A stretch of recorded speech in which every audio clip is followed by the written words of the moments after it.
बिस्मिल्लाहिर्रहमानिर्रहीम। अस्सलाम वालेकुम नाज़रीन, आप देख रहे हैं 92.8 विद सादिया अफजाल। नाज़रीन, एक तरफ पाकिस्तान तहरीक इंसाफ की हुकूमत मईशत की बेहतरी के दावे कर रही है, आवाम को अच्छी खबरें सुना रही है। GDP ग्रोथ इस हुकूमत के टेन्योर के इख्तिताम पर 5% से भी ज़्यादा बढ़ जाएगा, इस बात का दावा किया जा रहा है मुख्तलिफ हुकूमती लोगों की तरफ से। और वज़ीर आज़म ये कहते हैं कि हैरत सिर्फ मुखालिफिन को, जो सियासी अपोजिशन है उनको सिर्फ इसी बात पर है कि कोरोना के बावजूद कैसे मईशत की बेहतरी इस हुकूमत की इकोनॉमिक पॉलिसीज़ की वजह से बेहतर हुई। दूसरी तरफ अगर हम बात करें PDM की, जिसमें से 2 जमातें तो ऑलरेडी निकल ही चुकी हैं, हालांकि इनका दावा था कि इकट्ठे होकर हुकूमत को बाहर करेंगे, लेकिन साथ PMLN, उसमें भी 2 धड़े आपको बहुत वाजे नजर आ रहे हैं। आज PDM का इजलास हुआ और उसके बाद जिस अंदाज में प्रेस कॉन्फ्रेंस हुई, एक तरफ शहबाज शरीफ साहब खड़े हुए थे मौलाना साहब के, और एक तरफ जो है मरियम नवाज साहिबा थी। सवाल जवाब को आज अवॉइड ही किया गया, सिर्फ और सिर्फ 1-2 सवालात दिए गए। लेकिन जो सामने इस सरबराही इजलास के बाद फैसले आए हैं वो ये कि PDM कह रही है कि हम मुख्तलिफ शहरों में एहतजाजी मुजाहरे करेंगे। 14 अगस्त को उन्होंने कहा कि जी इस्लामाबाद में मुजाहरा होगा, जिसमें कश्मीर की बात की जाएगी, पैलेस्टाइन की बात की जाएगी, और साथ ही साथ उन्होंने हुकूमत से ये मुतालबा किया है कि पार्लिमान का एक मुश्तरका इजलास बुलाया जाए, जिसमें उनको खित्ते की सूरत हाल के हवाले से ब्रीफिंग दी जाए। और वो कहते हैं कि जी अगर सबके सामने बात करना मुमकिन नहीं है तो एक इन कैमरा ब्रीफिंग हो, जिसमें मुतल्लिका इदारे आएँ और अपोजिशन को एतमाद में लें, इस हवाले से उनको ब्रीफ करें। अफगानिस्तान में क्या सूरत हाल है, जो अमेरिका को एयर बेसिस प्रोवाइड करने के हवाले से जो खबरें हैं उनमें कितनी सदाकत है। और साथ ही साथ ये भी कहा कि इंतखाबी इस्लाहात के हवाले से जो कि इलेक्ट्रॉनिक वोटिंग मशीन्स का तस्करा किया जा रहा है और हुकूमत ये चाहती है, तो हम उस इक़दाम को नहीं सराहते हैं और ये तरीका जो है इंतखाबी इस्लाहात के लिए दुरुस्त नहीं होगा।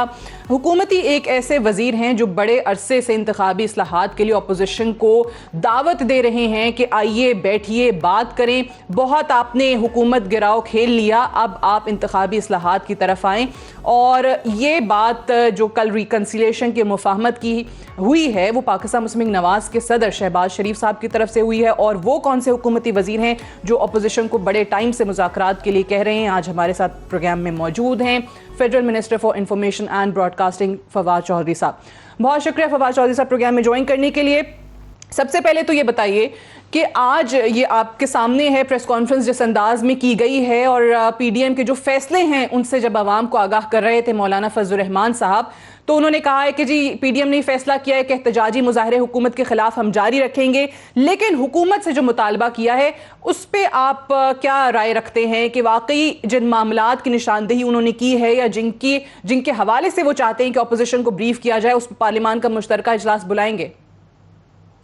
देखिए, जहाँ तक बात है अफगानिस्तान के ऊपर पार्लिमान को एतमाद में लेने की, ये तो पहले ही हुकूमत ये इरादा जाहिर कर चुकी है। और इसमें जो पार्लिमानी लीडर्स हैं, जो हमारे इसके अलावा जो डिसीजन मेकर्स हैं, उनको हम ना सिर्फ ये कि पार्लिमान के अंदर बल्कि पार्लिमान से बाहर भी जो लोग इन मौज़ूआत के ऊपर फॉर एग्जांपल लिखते हैं या बात करते हैं, उनको ज़रूरी है कि हम एतमाद में लें। और ये हुकूमत का एक इरादा भी है और हमारी पहले ही ये हम अपनी जो इंटेंशंस हैं वो हम पहले ही जाहिर कर चुके हैं कि इसके ऊपर हम जो एतमाद साजी का अमल है वो शुरू करना चाहते हैं। तो अपोजिशन का ये मुतालबा जो है वो इसलिए मैं समझता हूँ कि ठीक है, उसको हम जो है वो समझते हैं कि दुरुस्त है और उसके ऊपर जो है वो बात आगे बढ़ेगी। जहाँ तक दूसरी 2-3 बातों का ताल्लुक है, अच्छा, बट ओवरऑल फील आपको क्या लगी आज इस इजलास में? शहबाज शरीफ साहब भी ऑब्वियसली खड़े हुए थे प्रेस कॉन्फ्रेंस में, मरियम साहबा भी खड़ी हुई थी। पीपल्स पार्टी और ANP के हवाले से तो उन्होंने कहा कि जी बात करना ही मुनासिब नहीं है, ये तो हमारे लिए नॉन इशू है, वो अलग हो गए, हम इस पे हर इजलास में तो बात नहीं कर सकते। लेकिन अदरवाइज वो एहतजाजी मुजाहरों पे जाकर खत्म हुई है हुकूमत गिराने की बात। देखिए, ये अकट जो है बुनियादी तौर के ऊपर एक सियासी तौर पर मायूस लोगों का एक अकट था, जिनको इल्म है कि उनकी सियासत जो है वो एक गर्दाब में फंसी हुई है, एक भंवर में फंसी हुई है।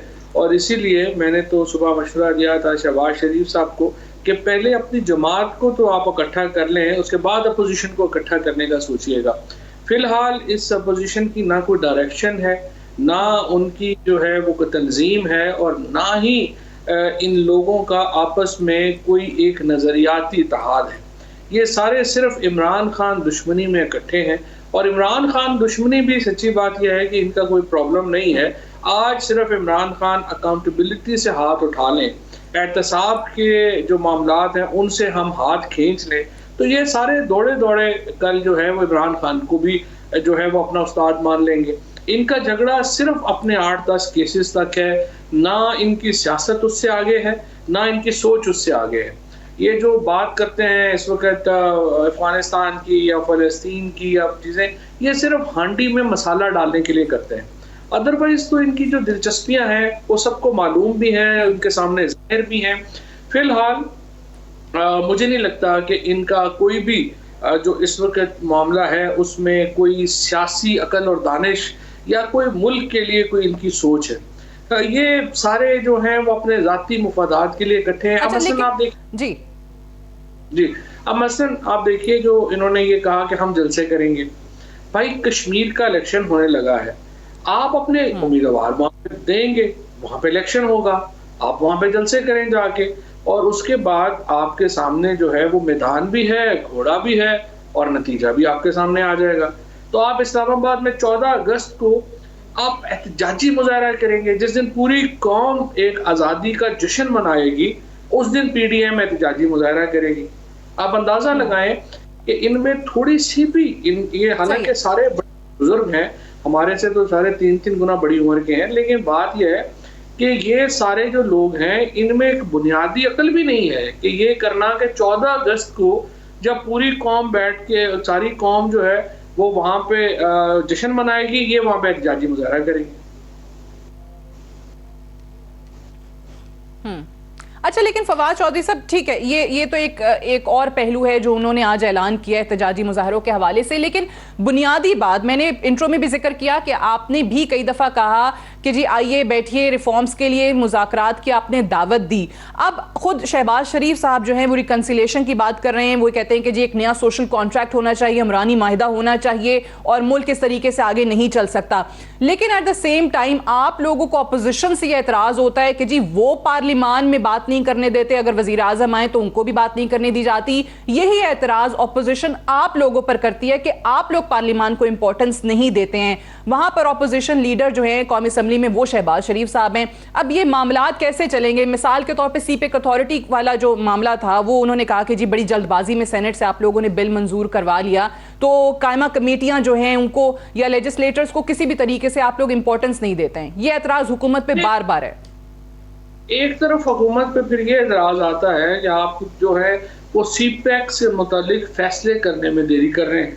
दूसरी तरफ अपोजिशन का ये रवैया है कि वो सीपैक अथॉरिटी का जो एक बहुत ही इंपॉर्टेंट बिल है उसको डिले करी आ रही है, और अभी भी आपने देखा उन्होंने इसको वोट नहीं किया। इससे जाहिर क्या होता है कि इनके खाने के दांत और हैं, दिखाने के दांत और हैं। अगर इनमें थोड़ा सा भी पाकिस्तान और चाइना के जितना ये दावा करते हैं कि ये सीपैक की अहमियत को जितना वो गर्दानते हैं, अगर इनको थोड़ी सी भी उस अहमियत का एहसास हो तो ये सीपैक अथॉरिटी को वोट देते, लेकिन ये तो उल्टा लटकाने के ऊपर लग गए, जिसकी वजह से जो एहसास ये पैदा होता है कि अपोजिशन को किसी चीज से कोई दिलचस्पी नहीं सवाए अपने केसेस के। इनको फैटफ के बिल के ऊपर आप ले जाएं, फैटफ में पूरी कौम लगी हुई है कि हम ब्लैक लिस्ट ना हो जाए, उसके ऊपर अपोजिशन कह रही है कि आप पहले नैब का लॉ अमेंड करें फिर हम आपके साथ करेंगे। सो एक जो गैर संजीदगी का अंसर इस सारी अपोजिशन की सियासत में है वो बड़ा एपरेंट है, वो बड़ा जाहिर है। फजलुर रहमान साहब का इस सिस्टम से कोई इंटरेस्ट नहीं है। आपको याद होगा वो तो तकरीबन चंद महीनों के बाद ही धरने की बातें शुरू उन्होंने कर दी थी, और वो धरना लेके बाद में आ भी गए, वो नाकाम हुए। उसके बाद मरियम नवाज निकली, मरियम नवाज नाकाम हुई। अब शहबाज शरीफ ने वो जो इनकी जो एहतजाजी सियासत है वो जब दम तोड़ गई तो शहबाज शरीफ साहब एक नया खेल लेके निकले। उन्होंने कहा जी अब हम साजिश करेंगे हुकूमत के खिलाफ, वो भी नाकाम हो गई। अब इनके लिए जो दवा है, जो असल जो इनको करना चाहिए वो अपनी पार्टीज के अंदर झांकें, उनको ऑर्गेनाइज करें, अगले इलेक्शन की तैयारी करें। इस वक्त जो PMLN है वो सेंट्रल पंजाब की पार्टी अच्छा, लेकिन आपको ये, क्योंकि दो मुख्तलिफ मौक़िफ़ सामने आते हैं। मरियम साहिबा जो मज़ाहमत की बात करती थी वो भी आहिस्ता आहिस्ता एक इंटरव्यू में कह गई कि चाहते हैं कि हुकूमत मुद्दत मुकम्मल करे, लेकिन सड़कों पर आना था, हुकूमत गिरानी थी, वो नहीं हुई। शहबाज शरीफ साहब ने कहा कि जी ये वक्त नहीं है। उन्होंने कामरान के प्रोग्राम में वाज़े तौर पर उस इंटरव्यू में ये चीज़ें बता दी हैं कि वो नहीं चाहते, वो चाहते हैं कि जी मुफाहमत के साथ चीज़ें आगे बढ़ें। चार्टर ऑफ इकोनॉमी की बात उन्होंने कहा कि कौमी असम्बली में पहली तकरीर के अंदर ही मैंने की थी। अब यहाँ पर अगर आप लोगों के मुज़ाकरात होते हैं, ऑब्वियसली और भी जमातें हैं, लेकिन PMLN जो है वो एक बड़ी जमात है अपोजिशन की पार्लियामान के अंदर, तो आप लोग ज़ाहिर है शहबाज शरीफ साहब से बात कर रहे होंगे। सो इस वक्त भी आप समझते हैं कि पार्टी के अंदर आपको लगता है जो पार्लिमानी अरकान हैं उनमें शहबाज शरीफ साहब का मौक़िफ़ ही भारी है इस वक्त? ये बात आपकी ठीक है। उसकी वजह ये है कि जो इस वक्त जो PMLN है उसमें भी दो हिस्से हैं। एक हिस्सा है जो मरियम नवाज शरीफ, इन लोगों के ऊपर है जिनका इस सिस्टम में कोई स्टेक नहीं है, वो डिस्क्वालीफाइड है। वो चाहते हैं कि सिस्टम रैप अप हो और वो ऐसी कंट्रोवर्सीज को हवा देते हैं जिससे कि मामला तल्ख हो। शहबाज शरीफ साहब और उनका जो ग्रुप है जो कि इस वक्त डोमिनेटिंग है असम्बलीज के अंदर, वो चूँकि सिस्टम में मौजूद है, वो एक रख रखाव के साथ चलना चाहता है और उसको मालूम है कि अगर सिस्टम रैप अप होगा तो वो भी घरों को जाएंगे। लिहाजा उसकी पॉलिटिक्स मुख्तलिफ है। मरियम नवाज शरीफ, फजलुर रहमान, इनकी पॉलिटिक्स जो है वो मुख्तलिफ है। और लेकिन बदकिस्मती ये है, जिस तरह मैंने अर्ज ये किया कि जो इस वक्त पहले तो PMLN तब कोई मौसर बात कर सकेगी, शहबाज शरीफ उस वक्त कोई मौसर रोल प्ले करने की उस वक्त हैसियत में होंगे जब PMLN का वो इंटरनल अपना जो स्ट्रक्चर है वो तय कर लेंगे। अभी तो पता ही नहीं है PMLN में किसने क्या कहना है। आज भी जिस तरह अभी आपने देखा, नून लीग के एक सदर फजलुर रहमान के राइट साइड के ऊपर खड़ा हुआ था, दूसरा सदर लेफ्ट साइड के ऊपर खड़ा हुआ था। तो किससे बात करेंगे, कौन होगा, कौन लीड करेगा? सही है, लेकिन पार्लियामान में तो ऑब्वियसली उस फोरम के ऊपर कौमी असम्बली में अपोजिशन लीडर तो शहबाज शरीफ साहब ही हैं। अच्छा, ये बताइएगा फवाद चौधरी साहब, अपोजिशन या PMLN अपने आप को ऑर्गेनाइज कर पाती है, नहीं कर पाती, एक मौक़िफ़ पर कायम हो पाते हैं, नहीं, ये तो वक्त बता। लेकिन PTI के हवाले से ज़रा बताइएगा, आपकी मुलाकात भी हुई थी जहांगीर तरीन ग्रुप के जो लोग हैं, जो अरकान हैं, जो नाराज़ हैं, फिर आपने कहा कि उनके बहुत सारे मुतालबात जायज़ हैं, उनकी बात को तफसीलन सुनना चाहिए। अब एक और चीज़ जिस पर आज बड़ा इतराज़ किया गया इस ग्रुप की तरफ से, और वो मजहबी अकीदे को लेकर शहजाद अकबर साहब के नज़ीर चौहान आपके MPA ने जो बात की थी वहाँ पर, और शहजाद अकबर साहब ने उन पर मुकदमा दर्ज किया है। तो अब तरीन ग्रुप ये कह रहा है कि आपके इस अक़दाम से पार्टी के अंदर बहुत ज़्यादा इंतशार फैलेगा। वो कहते हैं कि फ़ौरन से पहले मुकदमा वापस लिया जाए। पहली बात तो यह है कि तरीन ग्रुप कोई ग्रुप नहीं है, ये PTI में हमारे दोस्त हैं, हमारा उनका एहतराम है और वो सारे इमरान खान को अपना लीडर समझते हैं। सो ग्रुप कोई नहीं है। अगर वो तरीन साहब से ज़ाती एहतराम की वजह से उनके केसेस में साथ जाते हैं, उनकी मर्जी है, कोई ऐसा प्रॉब्लम नहीं है। अभी तक असम्बली के अंदर ना किसी ने कोई अलहदा ग्रुपिंग की बात की है, ना ही किसी ने कोई अलहदा बात की। जहाँ तक ये मुकदमे का ताल्लुक है, शहजाद अकबर हों, बट उन्होंने नाम तजवीज़ कर दिए थे पंजाब में और विफाक में तो नहीं हुआ। पंजाब में उन्होंने कहा पार्लिमानी लीडर होगा हमारा अलग। बिल्कुल भी नहीं। सईद अकबर नवानी साहब से मेरी बड़ी तफसीली मुलाकात हुई, बाकी MPA से बड़ी तफसीली मुलाकात हुई, किसी ने इस किस्म की कोई बात जो है वो नहीं की। उस वक्त मीडिया में जरूर ये बात आई थी। जहाँ तक सादिया इस बात का ताल्लुक है, ये जो हरकत की है, ठीक है, हमारे ये जो MPA साहब हैं नज़ीर चौहान साहब, देखिए ये शहजाद अकबर साहब हो, कोई और भी शख्स, कोई भी सेन आदमी, कोई भी आदमी जो कि थोड़ा बहुत भी जहन रखता है, वो इस हरकत की कतई इजाज़त नहीं दे सकती। रियासत अपने फंक्शनरीज को इस तरह की गुफ्तगू में बेमदद और लाचार नहीं छोड़ सकती। आपकी जुर्रत कैसे हो कि आप किसी मुसलमान को काफिर कहें और उसके बाद उसकी ज़िंदगी को ख़तरे में डालें। इस सिलसिले को ख़त्म होना होगा, इस सिलसिले को ख़त्म होना चाहिए और रियासत को भरपूर हाथ डालना चाहिए इन जैसे लोगों के ऊपर जो कि यहाँ पे ठेकेदार बने हुए हैं मजहब के और लोगों को अकीदों की बुनियाद के ऊपर निशाना बनाते हैं। ये सवाल ही पैदा नहीं होता कोई रियासत अपने अंदर इस तरह की मिसक्रिएंट्स को, इस तरह के नफाक पर मबनी लोगों को इजाजत दे कि वो इस तरह के इक़दाम करें। बिल्कुल सही है, ये आपकी बात दुरुस्त है कि मजहब के नाम पर या किसी पर भी फतवा लगा के किसी की जान को खतरे में डाल देना दुरुस्त अमल नहीं है। उस पर तो आप कह रहे हैं कानूनी चाराजोई होगी, जैसे कि उन्होंने मुकदमा दर्ज करवा दिया है। बट अदरवाइज आप देखें कि चले इस आपने कहा कि ग्रुप नहीं है उनके, आप इनको सिंपथाइजर्स कह लें, तरीन साहब के दोस्त कह लें, हिमायती कह लें, जो भी कह लें, इन लोगों ने कुछ तो ऐसे हैं जो बिल्कुल सॉफ्ट स्टांस रखा, एक न्यूट्रल ओपिनियन भी कुछ लोगों की सामने आई, कुछ लोगों ने दरमियानी बात करने की कोशिश की, लेकिन कुछ ऐसे लोग हैं नजीर चौहान समेत जिन्होंने बहुत एक्सट्रीम स्टांस लिया और खान साहब के हवाले से भी काफी सख्त बातें की। सो पार्टी कि आखिर क्या मजबूरियां हैं? वही बात है कि जी एक बहुत ही रेजर थिन मेजॉरिटी है, आप लोग ये रिस्क नहीं लेना चाहते, क्यों इन लोगों को शो कॉज नोटिसेस नहीं दिए गए, क्यों उन लोगों से पूछगछ नहीं हुई?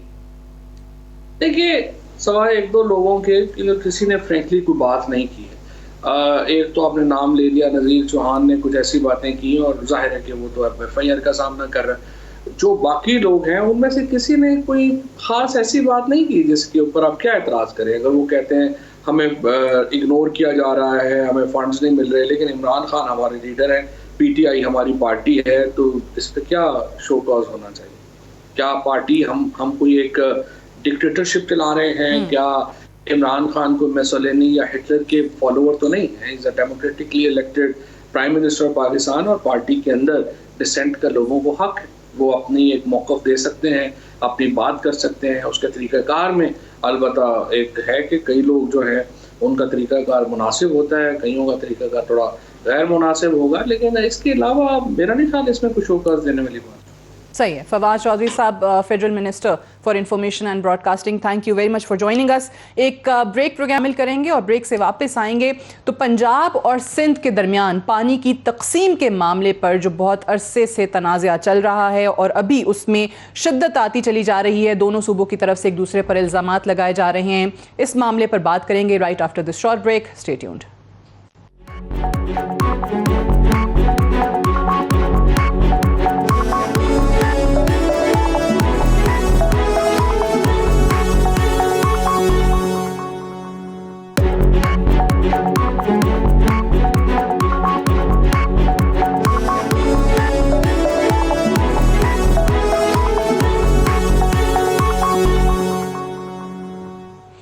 Welcome back. प्रोग्राम में एक बार फिर से खुशामदीद। पंजाब और सिंध दोनों सूबों के दरमियान इस वक्त पानी की तकसीम के मामले को लेकर एक दूसरे पर इल्ज़ामात का सिलसिला जारी है।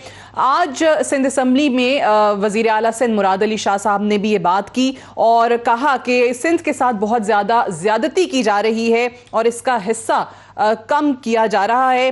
पंजाब सिंध पर पानी की चोरी का इल्ज़ाम लगाता है और सिंध ये कहता है कि हमें पानी, हमारा जो अपना शेयर बनता है वही कम दिया जा रहा है। अगर हम कुछ इंडस रिवर सिस्टम अथॉरिटी जो इरसा है उनका जो डाटा हमारे सामने है उसके हवाले से बात करें तो वो कहते हैं कि जी मुल्क में इस वक्त दरियाओं में पानी के बहाव में बहुत कमी का सामना है। मंगला और तरबेला डैम्स में पानी की सतह तकरीबन डेड लेवल तक पहुंचने के बाद सिंध और पंजाब में पानी की किल्लत जो है वो 32% हो गई है।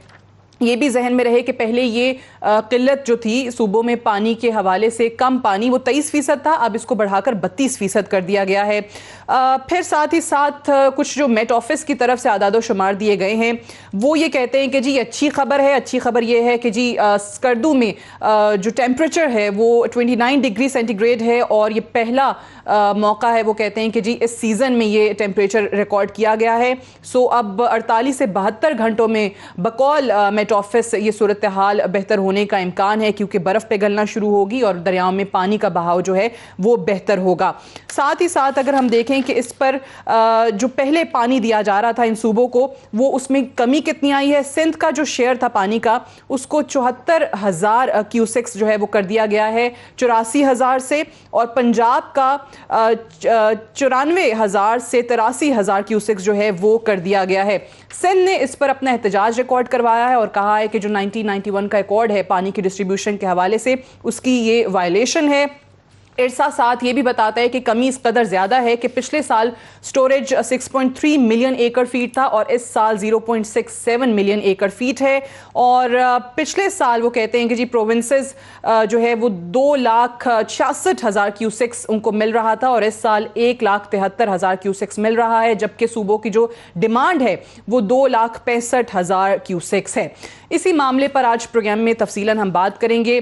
दोनों सूबों के नुमाइंदे हमारे साथ मौजूद हैं, वजीर आपाशी पंजाब मोहसिन खान लगारी साहब और वजीर आपाशी सिंध सुहेल अनवर सियाल साहब, दोनों हमारे साथ मौजूद हैं। Thank you very much for joining us.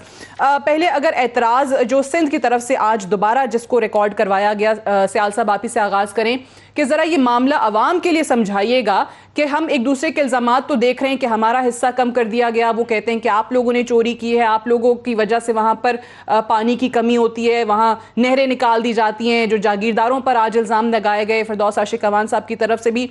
ये ज़रा मामला समझाइए कि हुआ क्या है, कैसे सिंध के पानी के हिस्से में ज्यादती हुई है।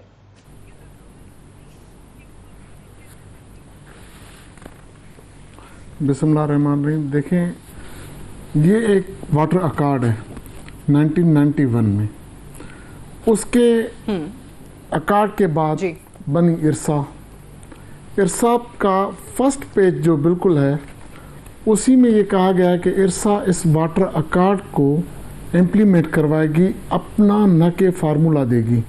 सिंध का सबसे बड़ा जो इरसा पे एतराज़ है वो ये है कि वाटर अकॉर्ड की कंटिन्यूसली वायलेशन की जा रही है। 3 टियर फार्मूला अकॉर्ड का हिस्सा ही नहीं है। 3 टियर फार्मूला के तहत सिर्फ और सिर्फ सिंध को शार्टेज दी जा रही है।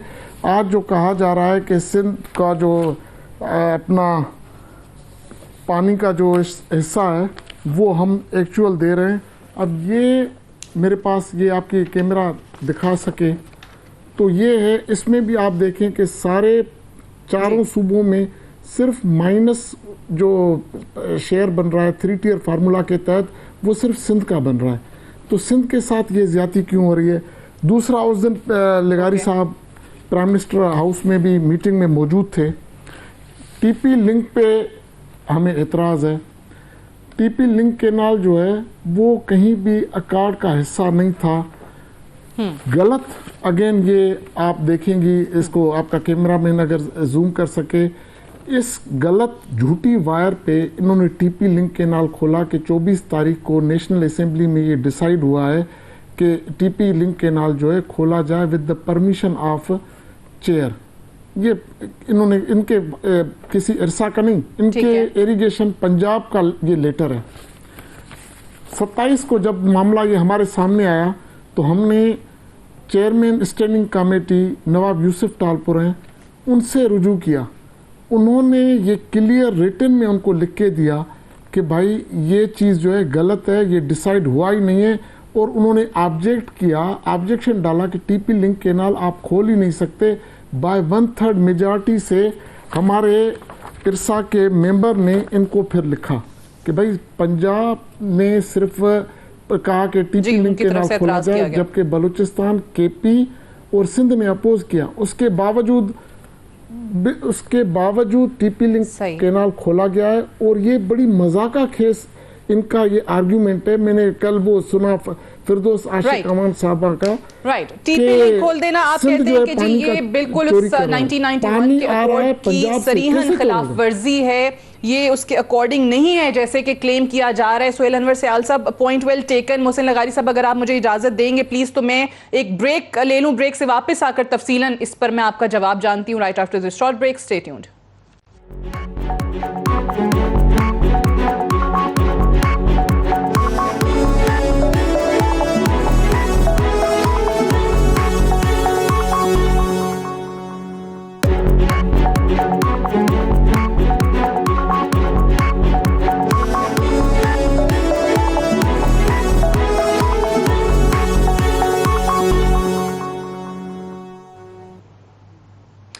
वेलकम बैक प्रोग्राम में एक बार फिर से खुशामदीद। मोहसिन लगारी साहब, पहले तो मैं ये चाहूँगी कि जो सोहेल अनवर सयाल साहब ने बात की है ज़रा उसकी वजाहत फरमा दीजिए कि ये जो टीपी लिंक की बात करें, तौसा पंजत लिंक कैनाल की बात करें कि वहाँ से पंजाब अपना बकौल पंजाब के एलोकेटेड शेयर जो है, जो हक है, वो 500 क्यूसिक्स वाटर जो है वो वहाँ से ले रहा है, विड्रॉ कर रहा है, जबकि सयाल साहब कहते हैं कि ये 1991 के वाटर अकॉर्ड की खिलाफ वर्जी है। सादिया बीबी, मैं 1991 के वाटर अकॉर्ड की क्लॉज 14 का पार्ट डी आपके सामने पढ़ता हूँ, फिर उसका हम उर्दू में तर्जमा करते हैं ताकि हमारी वो ऑडियंस जो इसको अंग्रेजी ना समझती है वो इसको समझे। मैं पिछले 2-3 दिनों से सयाल साहब को ये समझाने की कोशिश कर रहा हूँ, वो समझ नहीं रहे, शायद आप मेरी मदद कर सके उनको समझाने में। वो कहता है 14D अंग्रेजी में ये कहता है कि the provinces will have the freedom within their allocation to modify system wise and period wise uses. इसका उर्दू में तर्जुमा ये होगा कि सूबों को ये पूरा इख्तियार है, वो आज़ाद हैं अपने हिस्से का, अपनी एलोकेशन के इस्तेमाल का अपने निज़ाम के अंदर और अपने जिस वक्त पे वो इसको इस्तेमाल करें। तो पंजाब अगर अपने हिस्से के पानी का, पंजाब का, मैं फिर से रिपीट करूं, जो हमारा अपने हिस्से का पानी है, हम बाकी नहरों का हिस्सा अगर कम करके तौसा पंजत लिंक कैनाल से, हमारा एक इलाका है रंगपुर कैनाल का इलाका जिसमें तकरीबन 1.25 लाख से 1.5 लाख एकड़ प्राइम कॉटन ग्रोइंग एरिया है, उसके लिए हम पानी लेके जा रहे हैं क्योंकि उनको एक कतरा पानी भी नहीं मिला। हमारा अपने हिस्से का पानी clause 14D of the accord जो है हमें इजाज़त देता है, the provinces will have the freedom, सूबों को पूरी इख्तियार, पूरी आज़ादी है कि अपने हिस्से के पानी को वो जिस जगह मर्जी अपने निज़ाम में इस्तेमाल करें। आप जरा अगर ये समझा दें तो I will be very grateful. ठीक है, मैं सयाल साहब चले इस पे जरा कमेंट कर दीजिए कि 14D क्लॉज उन्होंने उसका हवाला दिया है ऑफ दिस अकॉर्ड कि अपने शेयर से, अपने हिस्से से जिस तरीके से मर्जी मुख्तस पानी जो है, मुख्तस हिस्सा जो है वो इस्तेमाल कर सकते हैं, आज़ादी है सूबों को। एक तो इस पे जरा कमेंट कर दीजिएगा और दूसरा साथ ये भी बताइएगा कि अब लगारी साहब की तरफ तो जाऊंगी, उनसे भी पूछूंगी आपकी नज़र में फिर हल क्या है। ये अगर बहस चलती रहेगी, ये ब्लेम गेम चलता रहेगा, एक इल्ज़ाम वहां से आएगा, एक इल्ज़ाम यहां से आएगा, तो इस तरह तो इस मामले का हल निकलेगा नहीं।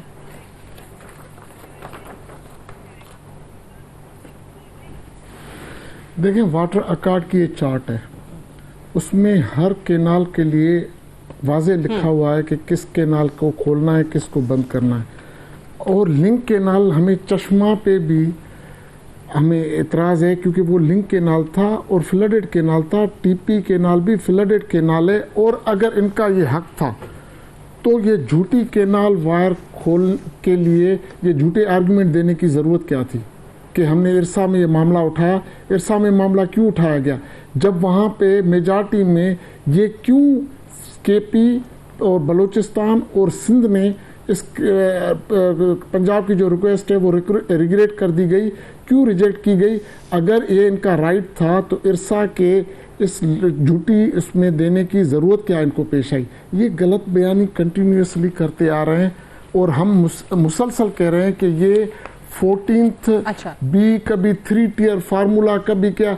हम कह रहे हैं कि भाई आप अपने हिस्से का पानी उठाएं, हमें कोई एतराज़ नहीं, लेकिन अकॉर्डिंग टू वाटर अकॉर्ड जाएंगे ना। 3 टियर फार्मूला क्या है?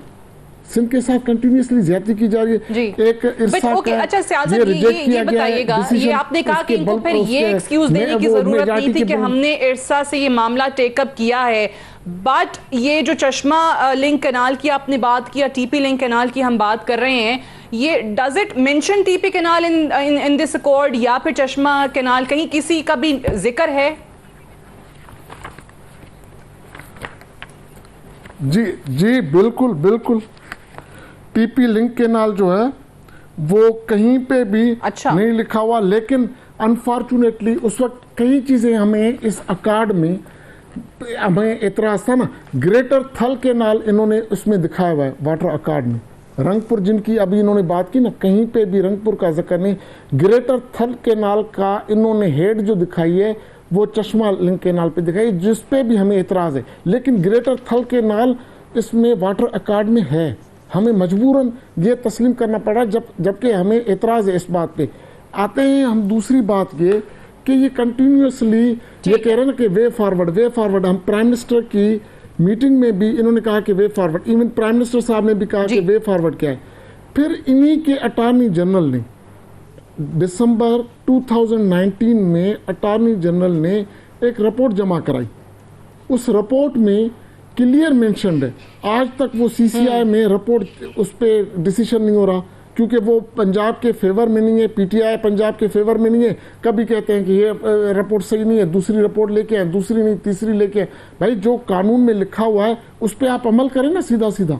ये क्या बात हुई कि आज पंजाब को सूट करता है, पीटीआई पंजाब को सूट करता है कि पानी जो कानून में लिखा है आप कहते हैं उस पर सीधा सीधा अमल करें। एग्जैक्टली मैं मोहसिन लगारी साहब की तरफ भी आपने एक बात की थी कि जो न्यूट्रल जो हम आम जबान में अब न्यूट्रल अंपायर्स की तो हर जगह ही बात करते हैं, आप कहते हैं कि जी इस मामले में भी होना चाहिए पानी की पैमाइश के हवाले से कि कहां पर गलत बयानी की जा रही है। लेकिन दूसरा ये हर दफा ही हमारा मसला बनता चला जा रहा है ना कि ये स्टोरेज जो है वो कम हो गई है।